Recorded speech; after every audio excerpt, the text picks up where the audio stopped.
Are you trying to gain some action, some traction? So you want action, of course.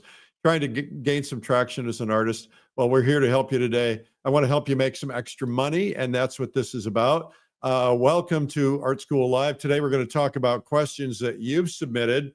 I have not seen these questions and even had a chance to think about them until I'm reading them to you right now. One is how to change friends and family, how to charge friends and family for your paintings, how to deal with a disagreement with a curator, collections, how to deal with a hot audience, the importance or not of building a community newsletter. Should I focus on Instagram or TikTok first? And the answer to the question, how to finally gain traction as an artist. Okay, so I'm Eric Rhoads. I'm the founder of some art magazines, newsletters, conferences, and things like that. I've been helping artists and galleries in the art world for over 2 decades. And my superpower is the business of art. And I've spent my career marketing and selling products, building businesses, and helping other businesses. And I've watched lots of them, including lots of artists, 10x their businesses when paying attention to what I say. So pay attention. Let's get the show started. It's Art School Live with Eric Rhoads. Okay, if you guys want to come on camera and ask your questions, you can do it. Just go to artschool.live, not .com, artschool.live/stream, and then follow the instructions. You just put your camera on and all that stuff. In the meantime, what we're going to do is we're going to just go ahead and jump right in and read some of the questions that you guys have submitted. If you want to submit questions, here's how to do it. First off, where's the question submission slide? Let's do that. You go to Streamline, Eric at streamlinepublishing.com. That's it. Okay, I got it. Okay, here's a question from Sandy Mertland. I don't know where Sandy's from. You guys, when you submit your questions, tell me where you're from. Friends or family say they want one of my paintings, but I have no idea if they are serious. Do you charge them the same as strangers? Oh man, that's a toughie. That's a toughie. So I've had scenarios very similar to that, Sandy, where sometimes people drop hints and you don't know if they're serious or not. And sometimes they say they want to buy them. The problem is that, first off, friends and family, they kind of typically expect a discount. I mean, I do, friends and family, right? And, but I'm always a little reluctant to ask other painters because that's their business and I know that. And so I oftentimes don't even make an offer, but I usually ask. I think the thing to say is something like this. And, if you have a family member, they say, hey, I'd really love to have one of your paintings sometime. And you can say this, I would love for you to have one of my paintings. And I'd be happy to give it to you. But if you'd be willing to just pay me for the materials so that I can, so I've got, I'm not losing out on some canvas and paint and stuff like that. That's an option. The other option is just, I'd be happy to do it. Pick something out. But here's the deal. Now, this is what I always do. I say, if you pick something that is intended to go to the gallery and I'm going to be able to make money on it, then if you pick one of those, then I can't sell it to you, or you would have to pay my price for it. Is that fair? Now, if they pick something that is something that you wanted to sell, then now you can cross that line. You can say, why don't you pick something else, because I would have to get $1,000 out of this one. The gallery is going to charge $2,000. My price to them is $1,000. So why don't you pick something else? Or they have the option of going, I'd pay you $1,000 for that. That's how I would deal with it. Friends and family are always difficult. Listen, I have it. I don't know if I have it here handy. No, I don't. It's varnishing. So I was out painting in St. Augustine during my winter art escape retreat for the week. And I was with Rick Wilson. We were painting on this dock in front of this restaurant. I think it was called Bonefish in St. Augustine. And there was this beautiful old shack and this beautiful fishing boat in front of it.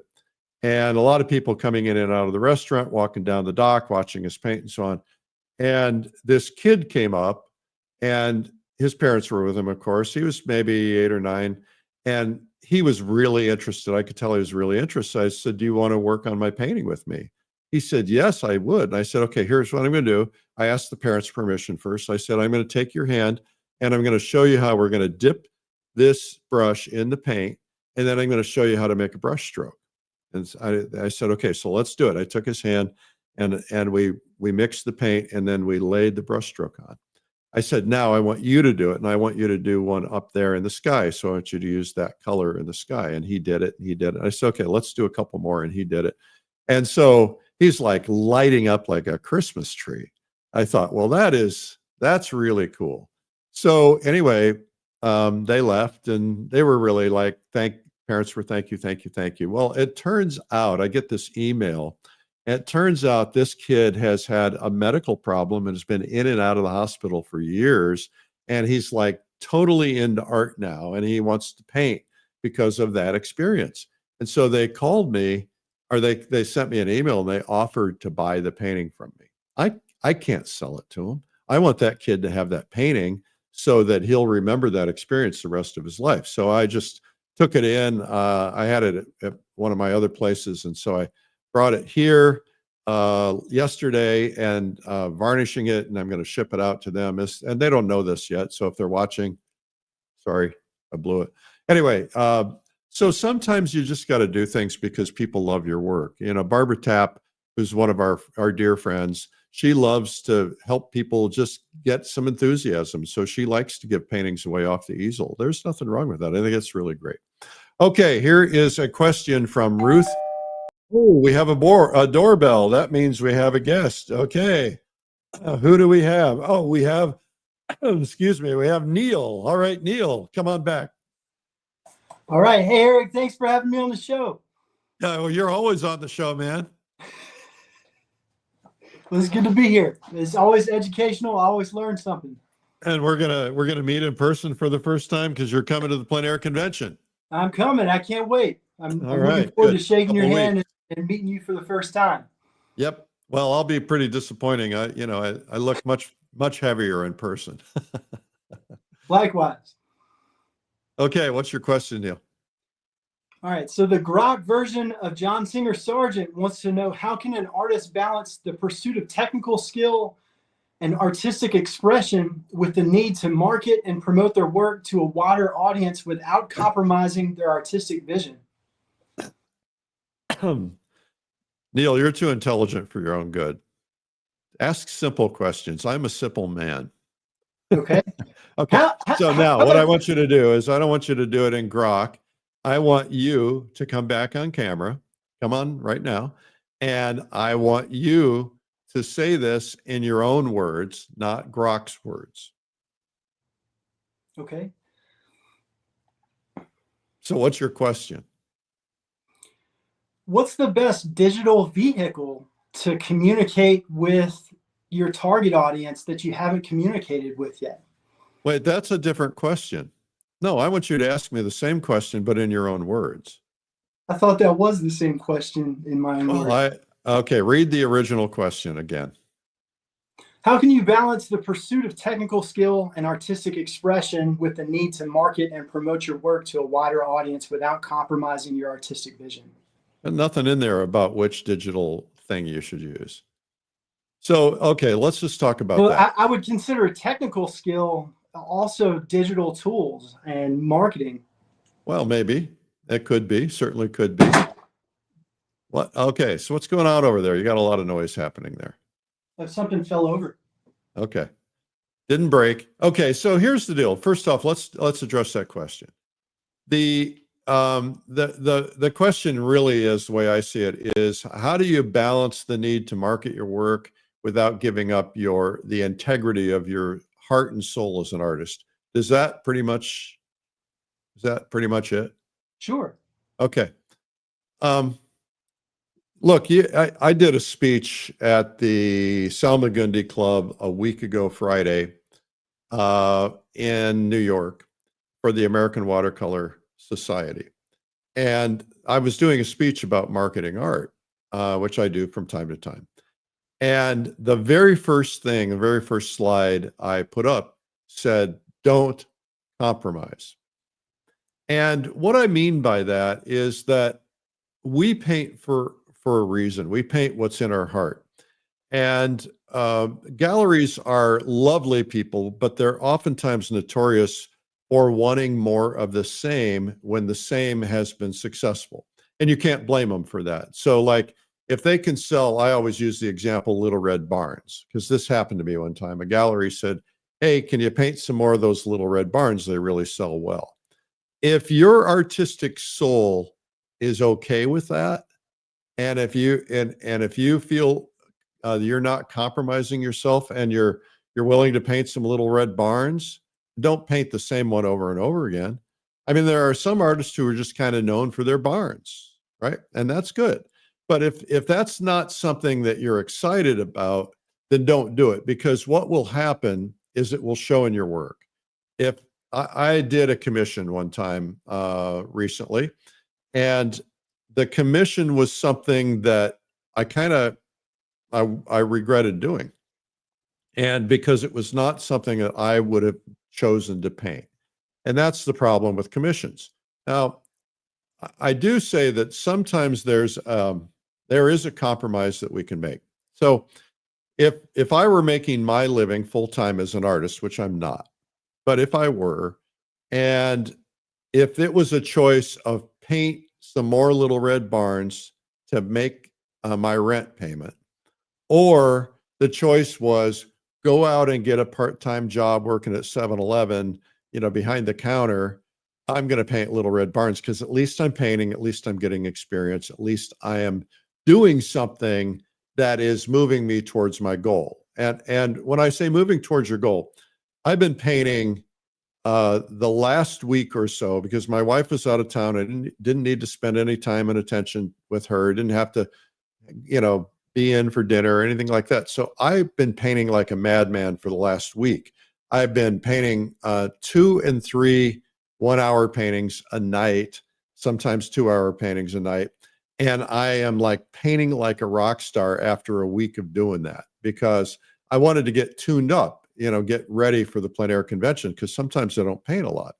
And so if you're painting a lot of Little Red Barns and you're doing that versus working at the 7-Eleven, not that there's anything wrong with that, then at least you're painting. At least you're getting some experience. At least you're learning something. And every painting you do, you're going to learn something.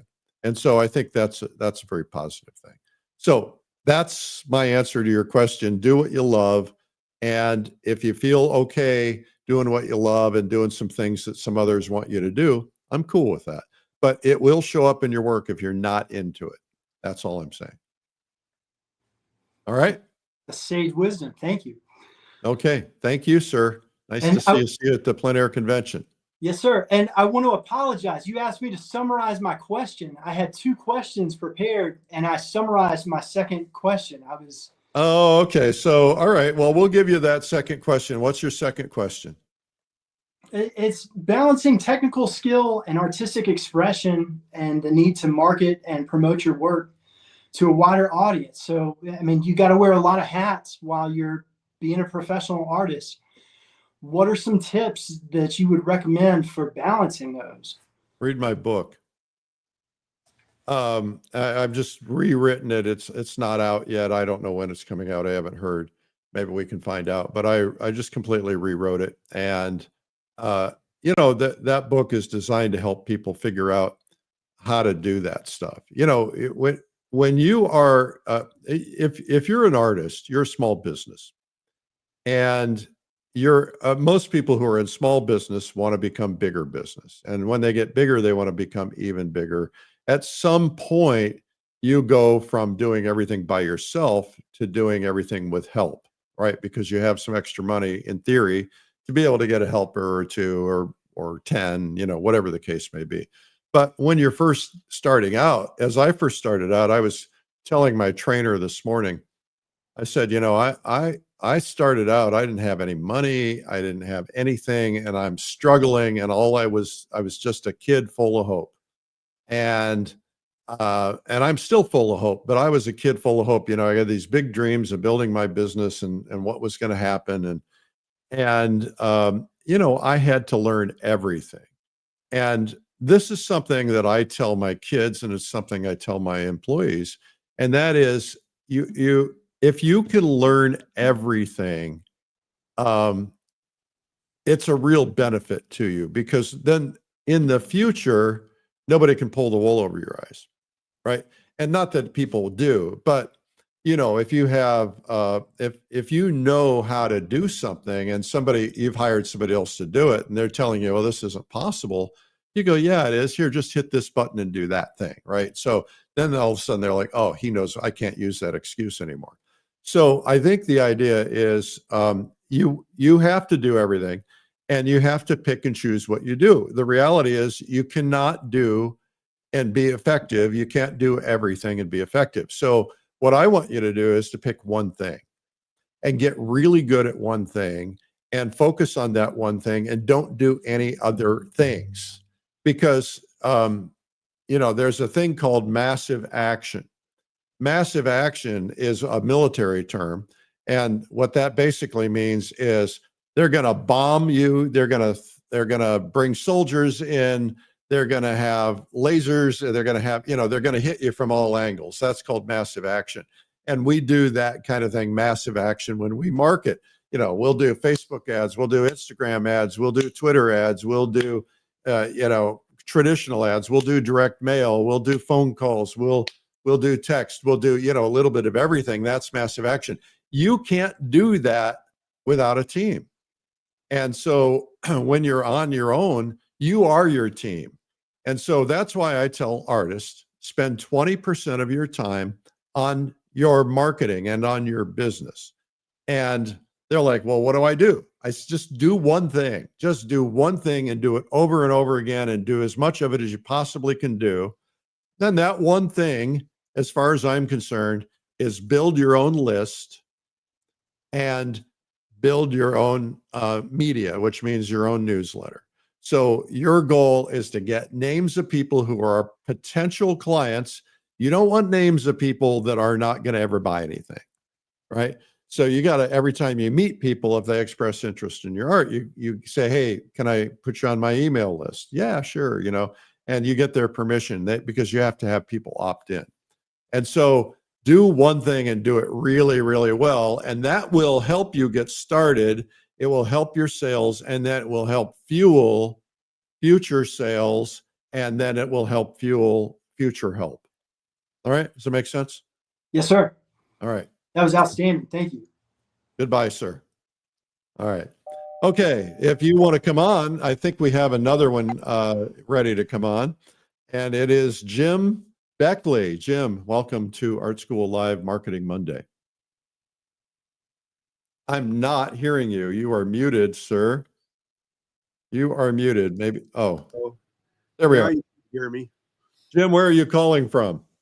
Lake Forest Park, Washington. Nice. Okay. It's early there. It is 9:19 a.m. at the moment. But my question involves business setup. I'm not at that point yet. I'm hoping that after PACE, I will be there. You called my name to get a free ticket to PACE, so I'm going to be there, and I hope to meet you. I plan to. And I'm hoping that after the PACE experience, I'll be advanced enough that I'll be able to start selling my art. And I'm wondering how I should set up to market art as a business. I'm thinking LLC, but I'm not certain. What's your take on it? Okay, there's a lot to unpack there, Jim. Thank you. I remember you winning that ticket, and I'm very much looking forward to meeting you. And you make sure you tackle me, because they keep me running a million miles an hour. But and I'll apologize in advance if I can't spend a half an hour with you or an hour with you, but I'll try. Okay. Don't worry about that. No, but and so the first thing to understand is that I don't want to set your expectations too high for PACE, right? You're going to go there and you're going to be exposed to about 80 faculty members. What kind of painting do you do? What's your medium? I'd started in watercolor, but I'm currently focused on acrylics. Okay. Well, First off, the world's greatest watercolor artist, 𝗬𝗏𝗃𝗏𝗃, is going to be teaching. You want to see that. And of course, there are people teaching watercolor. There's a few acrylic. There's a few, a little bit of everything. There's a lot of oil and watercolor and pastel. You're going to get exposed to a lot of stuff. And it's like a sampler, right? So you watch an hour, hour and a half of this person or that person. Then you're going to say, okay, this is somebody I really want to study under or get to know or take a workshop or something. You're going to walk away with a lot of tips, a lot of ideas. Your head's going to be spinning. And you will see some improvement in your work. You can't not after watching all of that. But what you got to do is take it home and make it assimilate, right? You got to take it home and then practice like mad and try the things that you've learned. One of the reasons we do painting every day, other than the fact that it's fun, is that we want you, all the people who go to PACE, we want them to learn something on stage, because you're going to, in the morning, you're going to see 3, 4, 5 people. And then in the afternoon, I want you to go out and practice what you learned. Don't just retreat back to what you already know. Try the new things that you've learned. And that we do that so that it helps cement it in your brain a little earlier. In case you guys wonder what he's referring to, PACE means the Plein Air Convention. And that's coming up in a couple of weeks. So now the second part of your question, will you ask that one more time? Oh, what was? Let's see. Do I remember? How to set up as a business. Oh, I'm thinking LLC, but I'd like your take on it. Well, I'm not an attorney, although I play one on YouTube sometimes. So, look, I think you're putting the cart before the horse. The reality is, if you haven't ever sold a painting, you can go out and spend a couple $100 if you're hearing thunder or there's a big storm. You go spend a couple $100 and get an LLC, and you know, what kind of corporation should you have? I think what you want to do is just get some experience selling. And I don't know from a tax perspective, if you have a bookkeeper or accountant that you contact, I would just call that person and say, hey, what happens if I sell a little bit of artwork? I know I need to keep track of it. Will you just add that to my taxes, or do you really think I need an LLC? And that's the person, who's going to say, well, you don't have a lot of risk. I mean, okay, so I sell paintings every year. I don't sell a lot of them because I don't make my living as an artist, but I get checks every year. And in my particular case, I just have them send the checks to my business because I have a business. And so it's a corporation. And so it just gets added to that. And, ultimately I end up sometimes get some of the money unless I don't. But if it were not that way, I'd just be like, okay, I'll sell painting here and there, and I'll just try to remember to put it on my income taxes at the end of the year, keep records of everything. And so, you probably could just do that and put it on your income taxes at the end of the year. And, really having an LLC is designed to protect you from other things as well, right? Protect you from, I don't know, litigation or something like that, So and you're not in a high risk business. It's not like somebody's going to trip. If you have a 7-Eleven and somebody trips in your store and they die and they sue you, there's some protection that corporation provides you. So I'm not an expert, but I would think putting the cart too soon. Let's get some experience selling. Let's get you out. You go to PACE, you come back, you refine your work, and then I want you to just start. Go find a cafe and hang your work in the cafe and put some prices on it and see how that goes. And get 2 or 3 things like that going. Try to the most important thing for you is to put yourself out there. To just say, I'm a professional now, so I'm going to get some experience at being a professional. I'm going to learn what I need to do, because you need to learn to talk to people. You need to learn to do some, some dialoguing that will help lead to a sale. And so you just got to kind of get experience in that. You did something for a career, and when you first started, you were probably pretty crummy at it. And then you got better with experience. So the same is true for anything, right? So you get some experience selling, that'll make a big difference. That sounds like great advice. Thank you, Eric. After PACE, I'm planning to take some of what I learned to Monument Valley before I go home. Oh, where's Monument Valley? Is that Nevada? It's in Arizona. Oh, lucky you. I've always wanted to paint there. Lucky you. I can't, I'd go with you if I had time, but I have to rush to the Adirondacks from Pace. I've got to get back to Texas, get my car, drive it to New York, get to the Adirondacks, and I'm hosting an event in the Adirondacks for a week. And then the last day, that Saturday, we're hosting a big event we're going to announce on Wednesday. And then the day after that, I'm going to China for 3 weeks. So it's going to be a crazy time. So I'll go with you next time. Okay. Thank you, Eric. All right. Thank you, man. It's nice meeting you, Jim. Congratulations on that win. And you're going to have a really great time. I'm looking forward to it. Awesome. Thank you. All right. So I don't know if we have anybody else in the wings, but if you want to come on, it's scrolling at the bottom. Just go to artschool.live/stream and make sure your camera's on, all that kind of nonsense. Okay, so we're going to go to the next question here. The next question comes from Rita Weichert. Hello from Germany. Rita, wie geht's? I have a question. I will have an exhibition in Hungary. How cool is that? The curator has asked me to exclude 3 works as they have a different style, and I'm a bit shocked. How do I deal with it? Deal with it. Just deal with it. Look, Rita, I don't know if this is a museum or if it's a gallery or what the situation is, but these are experts. And so the experts know typically, if you read my Sunday Coffee this week, you would know that I'm about to contradict that, but experts kind of know what works for them. If I'm putting a show in a gallery and the gallery says, okay, I don't want any of your cowboy paintings because they're not fitting here. We're doing a painting about the seashore. And so, maybe it's a themed thing and they might say, this just isn't a fit. And you got to trust them because they know what works. Now, you might say to the curator, well, how would you feel about trying it out and seeing if it works? Let's put them on a different wall in a different area. So it's just a show because, hey, if they sell, maybe somebody says, hey, I don't like these waterfront paintings, but I like the cowboy paintings. You never know. But otherwise you just deal with it. I mean, it's just one of those things that not everything is going to go your way every time.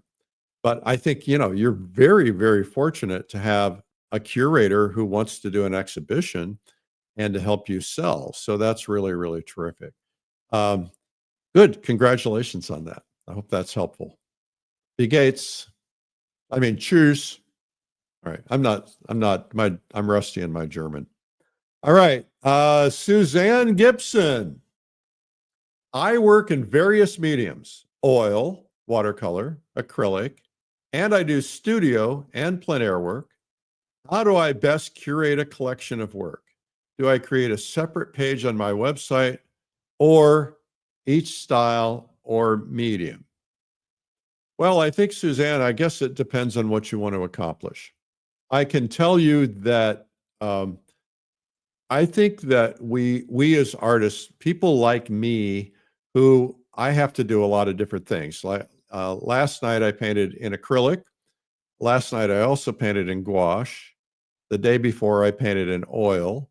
I haven't done any watercolor this week, but I will. And so I'm like all over the map. And I'm also all over the map in terms of styles, right? Like last week, this last few days, I've done a portrait every night. In one case, I did 2 portraits in a night. And because I know I'm going to be painting portraits in China and I want to get really, really practiced, right? So I thought, I'm just going to try a lot of things. So in your particular case, we like to stay creatively engaged. And that's why I like to do all kinds of things, plein air, studio work, and so on. You know, if you want to see a website that's been really, really effective, as a matter of fact, we were talking about it. I have a mastermind group that I work with a bunch of artists, and we meet every couple of weeks, and I work on their business, on their marketing and stuff like that. And we were talking, we had a guest curator on the program on Friday, and he was complimenting one of our artists, Mark Feldman, on how his website was arranged. So if you go to markfeldman.com, FHELMAN, I believe, and look at his page, he's got things separated. So what I would do anyway is I'd have a section that says studio work and plein air work. And then you could even have it sectioned up: plein air work in watercolor, plein air work in acrylic, plein air work. You know, the problem is that most consumers, they don't care. They don't care if it's oil or watercolor or acrylic. They want a good painting, right? And so I would show all my plein air work together, and I'd show my studio work together. And maybe you break things into categories like still life or portraits or landscapes, you know, whatever. And you probably, and then you can show oils and watercolors and acrylics all in that section. And I think that's fine, because you're going to have a little tag on it anyway. It's going to say oil on canvas or watercolor on paper, whatever. So I wouldn't worry about that. The one thing I would worry about is, what do you want to become known as? Because marketing is hard work. And when you're marketing a product, you have to understand that you've got to become known for something. And being an artist is something, but are you known as a great oil painter, a great watercolor artist, a great acrylic painter, a great studio painter, a great plein air painter? That's a lot for the brain to take in. So I would suggest, even though you want to do all of that, I would try to focus on, what do I want to become known as, and make that the kind of the highlight of your website. The other stuff can be there, but make the highlight the stuff that you want to become known for. And that should also be where your advertising goes. Okay. Now, next we have a question I don't really understand. Carl S., if you're watching, and you usually are, maybe you can come on camera and ask this question, because I don't understand it. How do you fight back a hot audience? I don't know what that means. And hot, you know, could have a negative connotation, or it could have a positive connotation, right? So like, you know, you're hot, you know, things are hot right now, you're really hot, you know, or man, those people are hot under the collar, you know. So I don't understand the question. So if you happen to be around and you want to come on camera, we'll do that. So I can't answer a question I don't understand. I'm sorry. Caroline is asking, however, I hear everybody on social media talking about community. Is that something we need to get to sell our art, to create a community around us? Well, no, I don't think so. So we have a community platform that we're going to introduce to people at the plein air convention. They're going to get a chance to be the first ones to use it. And the purpose of that community platform is to help artists know other artists, to help artists get to know artists in their town, to help artists who have similar things in common be able to share things, best practices, things like that. So a community will benefit you, Caroline, because if you're going, like I went the other night, I went to life drawing, right? It was kind of a tragic night, because the model fell off the stand and hit her head and got a big bruise, and it was awful. Anyway, I went to life drawing, and so it was fun for me because I got to meet other artists there, you know, and get to know what they do for a living and so on. And it's nice to be able to talk to other artists and them saying, you know, hey, you know, I have an artist staying in the world famous artist cabin right now. And she said, you know, one of the eye openers that I got from watching the show is to learn about panels. I never knew about panels, and you know, how much more freeing it is to paint with panels than it is with canvas. And that's about community, right? It's one artist talking to another. We are a community here. We have all of these people in the chat. Hello, everybody in the chat. I'm not really able to look at the chat and talk at the same time, but the community meets here every day, and Elaine Miller is going, oh no, that poor model.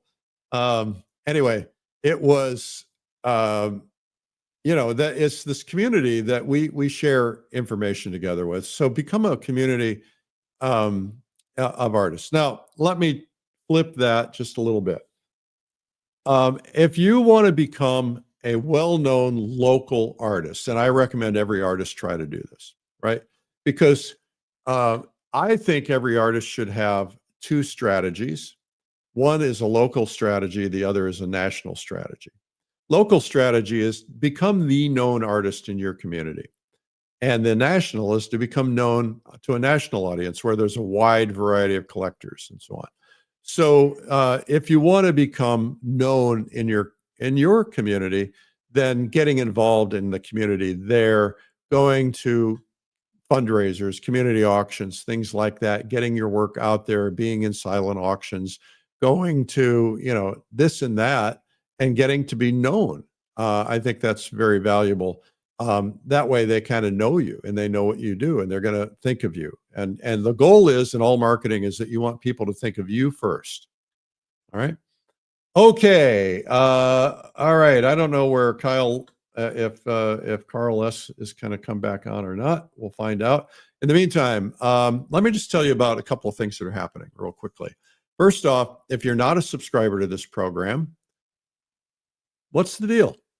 Just come on, go to YouTube, look up Art School Live, and hit subscribe. How hard can that be? Okay. And of course, you want to give me a follow on social media. I'm on all of them as at Eric Rhoads. No E. All right. Secondly, we have a free gift for you. And today's free gift is, drum roll please, a free video. It's called 97 Incredible Art Secrets from the World's Finest Artists.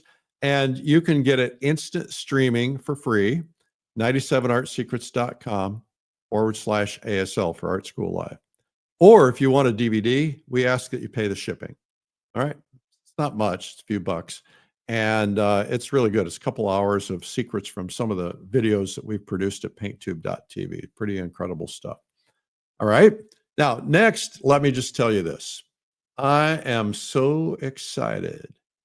So excited.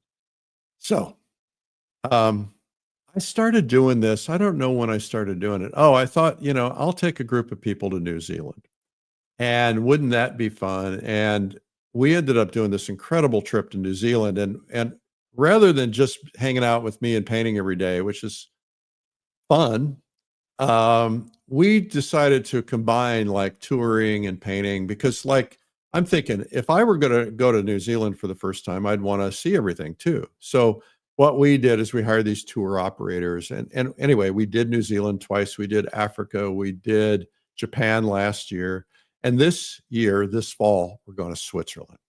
And the reason we picked Switzerland is because John Singer Sargent, Edgar Payne, Turner, all these great artists always kept going back to Switzerland because the mountains are so spectacular.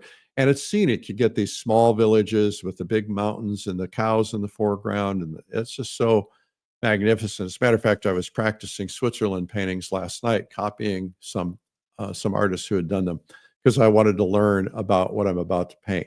And we have this incredible trip. Now, this is a high-end trip. And we have to do these in real high quality to be able to give you the experience. So this isn't going to be for everybody. But I think we've decided we're going to limit this to 30 people. And we have maybe, I don't know, maybe 12 or 15 left. I'm not sure. But we're going to paint every day. We're going to be in Switzerland for 10 days, including we're going to be in Lucerne. And then we're going to the small villages where there are no cars allowed. So it's like all you're hearing cowbells, tinkle, tinkle, tinkle. And the big mountains in the background are just going to paint, and we're going to tour. And then we also are going to be going to Lake Como, which is where George Clooney lives. Maybe he'll be there. Maybe he'll invite us in for drinks, right? So So we're going to go to Switzerland, and then there's an optional post 3-4 day trip to Venice to paint. And so if you want to go, we're like running out of time on this. So we have like, I don't know, 5-6 days, maybe 10 days to get this done. And so because we have to let all the hotels and stuff know we're coming, and it's a spectacular trip, and it's called Paint Switzerland. So plein air Switzerland, just go to paintswitzerland.com/ASL. We put that ASL on there so that we can tell where you're learning about it. Okay.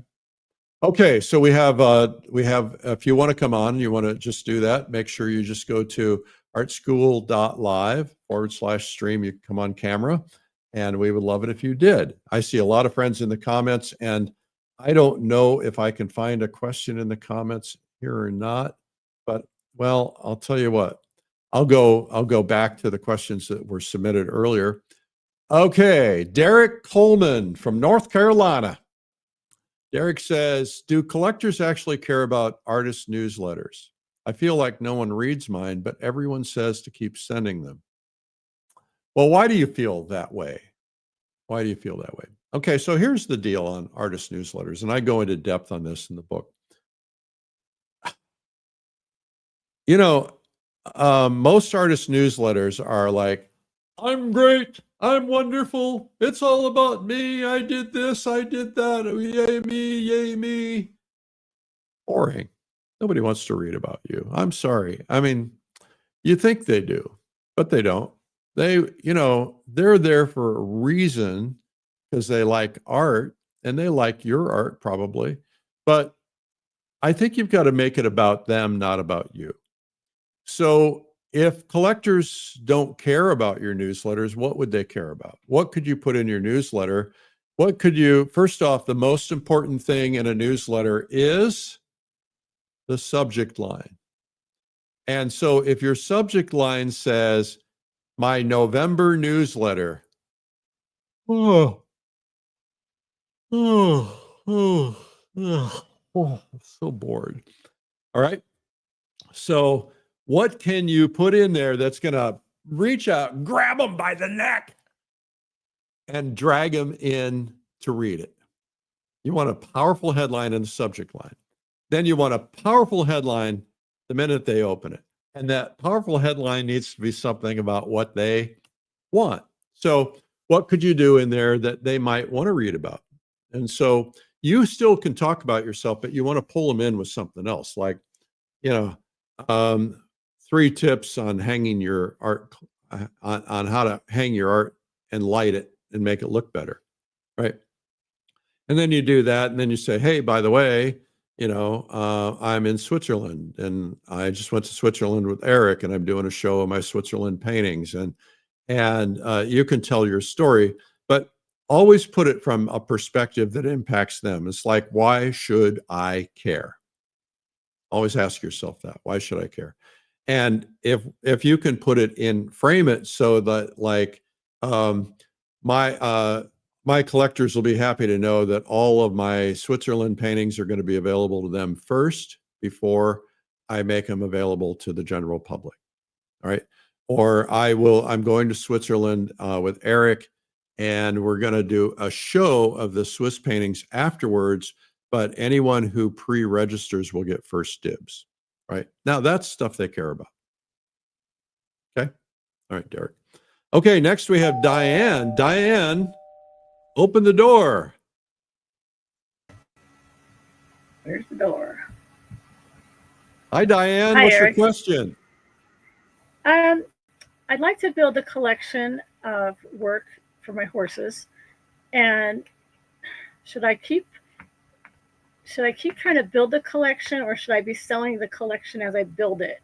I may have an offer for one of the better paintings that already won an honorable mention at a show. Okay, so I'm going to ask you a couple questions on that. By the way, your paintings are beautiful. Thank you. I have a practitioner that I work with that loves horse paintings, so I'm going to tell her about you. That would be awesome. Thank you. All right, so you're going to have to email me, Eric at Plein Air Magazine, so that I can forward your website to her. That would be All right. awesome. So the question is, you're building a collection of paintings, correct? Mhm. Yes. Why? Why are you building a collection of paintings? Well, that my husband would say this is ridiculous. I'm building a collection of paintings so I can show what I do for one, but also so I can sell. So if I have an offer to sell, he would say, sell it. Well, But what do if you we're- want to do? Well, I'm trying to build a collection, but if it's for the purpose of selling, then I should just sell it. Well, duh. Duh. Well, why, So why do you have it in your head that you want to build a collection? It's a good question. I'd like that's the only kind of questions I have. Yeah. So I'd why like do you, if you had to answer that question without thinking about it, what would you tell me the answer to be? I would like people to see the best quality of my work and what I can do. So if I present it to them, this is the broad spectrum of what I do with, say, the horses, then they could say, oh, I could apply that. I can get my quarter horse painted. I can get my race horse painted. I can get my dressage horse painted. All right. But the All right. end goal. I think that's very logical. So let me ask you this question. How many is a collection? I'd probably say about 10. Okay. If I wanted to do a show with just featuring those. Oh, so you want to build a collection to do a show? Yes. Okay. So that's different. Okay. Why do you want to do a show? For the same reason, to build like reputation, I guess, so that people Okay. could say she is a horse painter. She knows what she's doing. She studies anatomy. She's Okay. careful about what she Why, does. why do you want to do a show? To sell, to And promote what do you want to sell? the paintings. Do you want to sell the paintings that exist, or do you want to sell commissions? I think I'd rather get commissions and keep using the show to get commissions. Ah, okay. Now we're getting somewhere. Mhm. Okay. So are you in a horse community? Online, I am. I have friends that have horses, and Okay. they purchase. All right. So there's a powerful documentary or multi-series on Netflix right now about the Triple Crown. If you haven't seen it, you need to watch it. Okay, I didn't see. Okay. And the reason being that so I had when I moved into an office space one time, and the guy said, "Can I just leave my paintings up?" I said, "Sure." They were all horses. And he said, I don't have any place to store these right now. He says, but take good care of them because I paid about $20,000 each for them. And I said, why? He said, well, these were my racehorses. Ah, Okay. So if you watch that documentary, here's what you're going to learn. There Okay. are, and this is the way I think, may not be the way you think, but there are, I'll bring her back on camera so we can kind of interact. There are people out there who have unbelievable amounts of money that they spend on their horses. yes. Okay. So here's the deal. Do you have any pets? Not right now. Have you had pets? Yes. Okay. And I take care of my friend's horses with her. Okay. So I have a lot of paintings of dogs that have passed away in my life. Mhm. And I love looking at those paintings and remembering those dogs. Right. So imagine this. You spent $600,000 on a racehorse. Mm-hmm. $600,000. And that horse will race and win some awards, and maybe not, maybe get hurt, maybe not, but that horse will eventually die. Right. Right? So do you think if I spent $600,000 on a horse, I'm going to balk about spending $60,000 on a painting? Just introduce me. Right? It's the people I'd like to reach, but that's why I want to have a good show. Well, right. So I can tell your work is spectacular just from looking at it behind me. So here's the deal. Where is the best place? If you could set up 2 times a year, do 2 shows a year showing your artwork to get commissions, where is the best place you could set up? At a horse show, suppose. Okay. So we live in the Adirondacks in the summertime. We have the Lake Placid Horse Show. And these people have more money than I don't know who, but they have these big semi-tractor trucks. They have these RVs. They have trainers. They bring people in. You know, Bruce Springsteen is there. His daughter is in it, and you know, so all these celebrities and horse people, and they're spending hundreds of thousands of dollars to go to these shows, to be in these things. And if you go to the show, there are some vendors who sell really expensive things, right? I'm sure you can buy horses there, probably, you know, from different people who have horses. But you know, there are people who sell jewelry, and you know, you could sell a $30,000 or $40,000 diamond ring 20 times a day, all day long there. If you had a booth with your original paintings, what I would do is I would start making a series of prints of horses, and I would do horses in various scenes that are that you can romanticize. So you're not necessarily thinking in terms of a horse, you know, a particular horse, but a couple of horses grazing in a beautiful scene, or maybe a couple of horses jumping, and you know, you can't see the face of the jumper. So they're horse people. They buy everything horse, right? So the first thing I would do is I'd have a bin of prints, matted prints, and I would put prints in there for, you know, $50, $100 each of these 5 or 6 different scenes, right? Okay. And you're going to find out which one is going to be the most popular real quickly. But you want a nice big sign that says, don't say the words "I do commissions," because nobody knows what that means. But say something like, I'm available to paint your horse. Okay, good. Ask me about that. Right? Okay. And so when someone asks you about it, say, do you have a horse how many horses do you have that you would be considering paintings for? Well, I'm thinking about this one. Tell me about that horse. What does it mean to you? You want to get them talking about their emotions, right? Oh, I love this horse. You know, it's been my favorite horse and all this stuff. And then say, okay, where do you think you would hang a picture of that horse? Are you thinking like, do you want something over the fireplace? Do you want something bigger than that? Do you want something, you know, somewhere else? And they'll say, oh, I'd like one for over the fireplace. So, okay, here are some fireplace sizes. Let me show you some examples of fireplace sizes.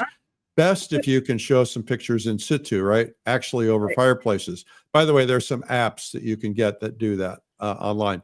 And then you just talk to them about, you know, what it is they want. And you say, okay, here's my conditions. I will do, you know, they'll say, I'll send you a photo. You say, no, that doesn't work for me. You need to fly me in.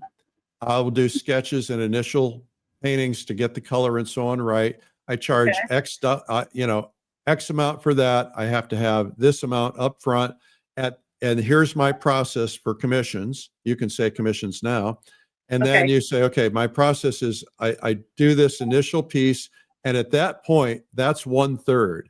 And at that point, you can back out. But I can't not get paid for my time to do that. And then, you know, then I need 1/3 by this date and I'll show you the progress. And then if you want to make any changes, then I do the final changes and then I'll do that.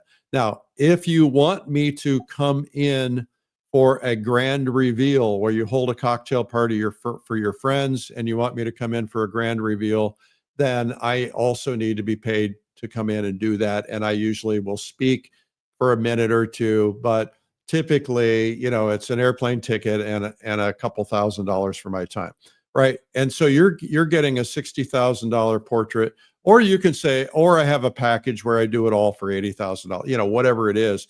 And that, like, to people with that kind of money who want something that's a very important memory to them, you know, there are horses in the Derby that have, you know, they paid millions of dollars for.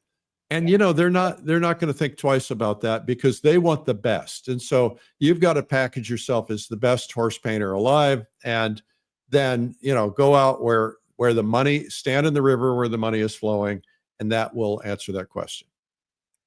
That's All really right. good, Eric. And that also answers some other questions about local pricing and travel pricings.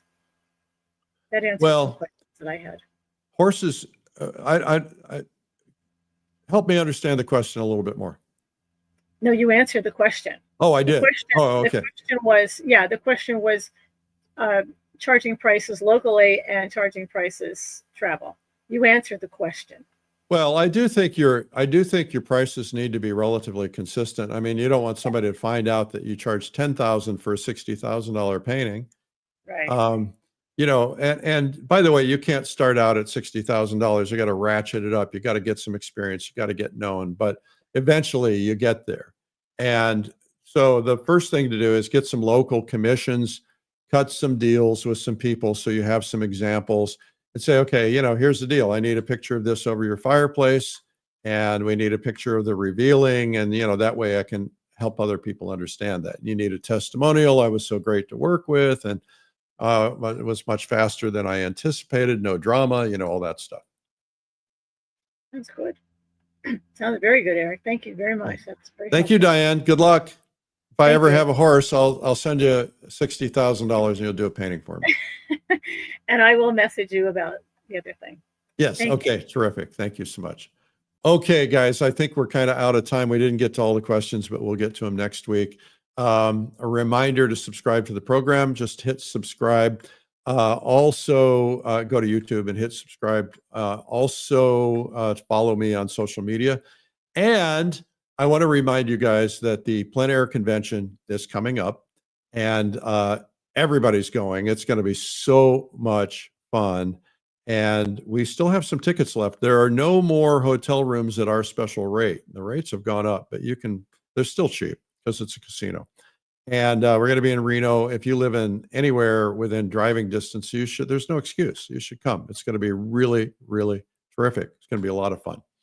Okay. Now, I told you a little bit about the Switzerland trip. I'm going to play this promo for you, and it gets into a little bit more detail. My favorite thing to do in the world is to travel the world. And I started doing these events years ago.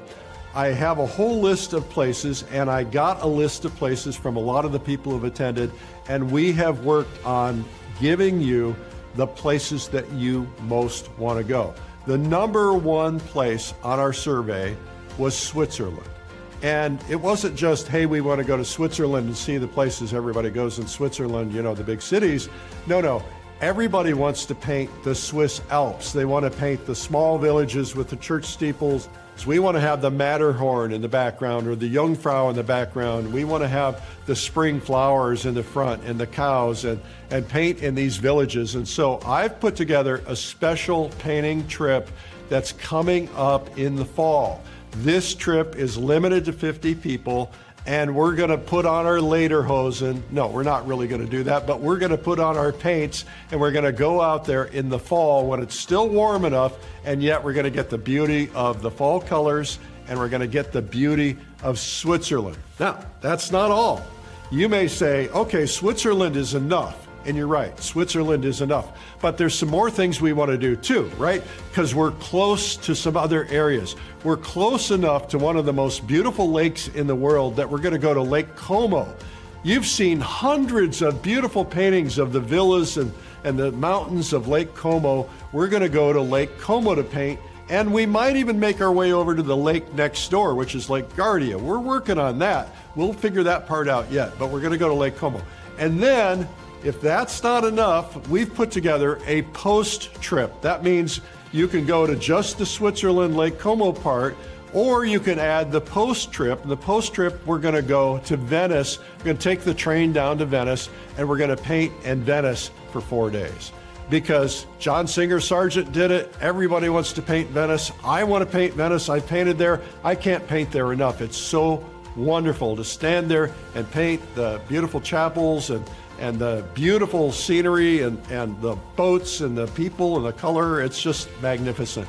So that's this year's trip.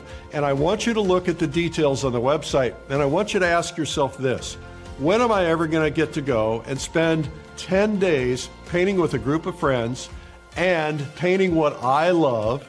And then ask yourself, would I like to have something to look forward to? Yes, check that box. Would I like to go on a trip and paint Switzerland with friends? Yes, check that box. And all you got to do is be one of the first 50 people to sign up.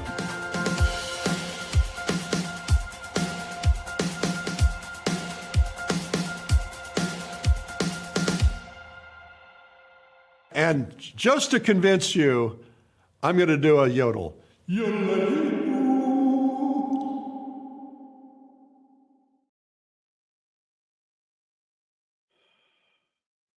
I mean, how do I even get up in the morning? I'm just saying. Okay, guys. Well, thanks for tuning in today, and I hope you'll go with me. I think it's going to be fun. We reduced it down to a smaller group because we decided that we would like to, instead of having a giant busload of people, we wanted to keep it even more intimate and even more special. So anyway, hope you'll go. It's going to be fun. All right. Have a great day. Make sure to subscribe to this program. Just go to YouTube and hit the subscribe button. And we'd like that very much. And if you have anything that you like today, make sure you give applause or likes or whatever. I know it's weird asking for applause, but that helps us, helps others find us. Thank you for being here today. Remember, if you watch just 5 normal programs about our daily painting when we're painting in the middle of the week, then you're going to learn to paint, and you're at least going to get the confidence to learn to paint. And we believe anybody can learn to paint, and that's what this program's for. But on Mondays, we do marketing. On Fridays, we do feedback. We do critiques. And then in the middle of the week, we have different guest artists. And we're going to be moving into a season where I'm going to have some guest hosts because I'm going to go to China for 3 weeks, and I can't do it from China. Sorry, I would do it if I could, but I don't even know what the time difference is. So we'll see you then. Thanks, guys. Bye-bye.